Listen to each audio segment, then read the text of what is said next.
میں supreme court میں شریعت اپیلیٹ بینچ کے جج کی حیثیت میں 17 سال میں نے کام کیا، اور شاید اتنے طویل عرصے شاید کوئی شخص سپریم کورٹ میں نہ رہا ہو جتنا میں نے وقت وہاں گزارا۔ تو وہاں ہمارے درمیان جو مقدمات آتے تھے تو اس میں کچھ ہم جیسے طالب علم بھی ہوتے تھے جج کی حیثیت میں، اور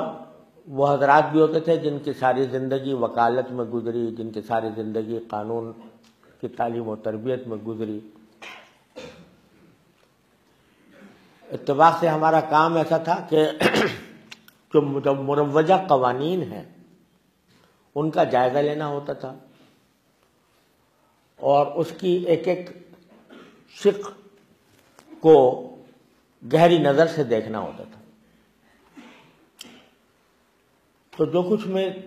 بحیثیت طالب علم کے ہم نے اپنے مدرسوں میں پڑھا، اس کی وجہ سے بات ذرا جلدی سمجھ میں آ جاتی تھی قانون کی، اور بعض حضرات کو کچھ دیر لگتی تھی۔ تو اس وقت جو چیف جسٹس تھے انہوں نے ہماری ایک مجلس بیٹھی ہوئی تھی جس میں جج صاحبان جو یعنی معروف جج صاحبان ہیں وہ بھی تھے، میں بھی تھا۔ کسی قانون کی تشریح پر گفتگو ہو رہی تھی، تو میں نے اپنی کچھ رائے ظاہر کی کہ اس کی ایک تشریح در حقیقت یوں ہے۔ تو اس پر چیف جسٹس نے کہا کہ یہ مجھے حیرت ہوتی ہے کہ انہوں نے کبھی ساری زندگی وکالت نہیں کی، لیکن یہ قانون کی بات بہت تیزی سے پکڑتے ہیں۔ تو ایک دوسرے جج صاحب وہاں موجود تھے، انہوں نے کہا کہ ہاں انہوں نے LLB کیا تھا اور سیکنڈ پوزیشن کے ساتھ کیا تھا۔ تو میں نے اس پر عرض کیا کہ یہ LLB کی وجہ سے نہیں ہے، در حقیقت اس وجہ سے ہے کہ میں نے ہدایہ پڑھی ہے، اور الحمدللہ سمجھ کر پڑھی ہے۔ تو اگر میں کوئی قانون کی کوئی باریک بات اللہ تعالیٰ میرے دل میں ڈال دیتے ہیں تو وہ LLB پڑھنے کی برکت سے نہیں ہے۔ LLB میں نے اس طرح کیا تھا کہ امتحان سے صرف 1 مہینہ پہلے چھٹی لے کر، دارالعلوم سے چھٹی لے کر 1 مہینہ پہلے میں نے اس کا مطالعہ کیا تھا،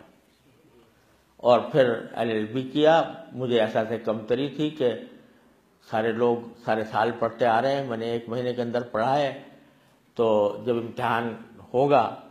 تو دوسروں کے ساتھ کیسے چل سکوں گا۔ جب وہاں امتحان سے پہلے جہاں طالب علم بیٹھ کے ذرا آپس میں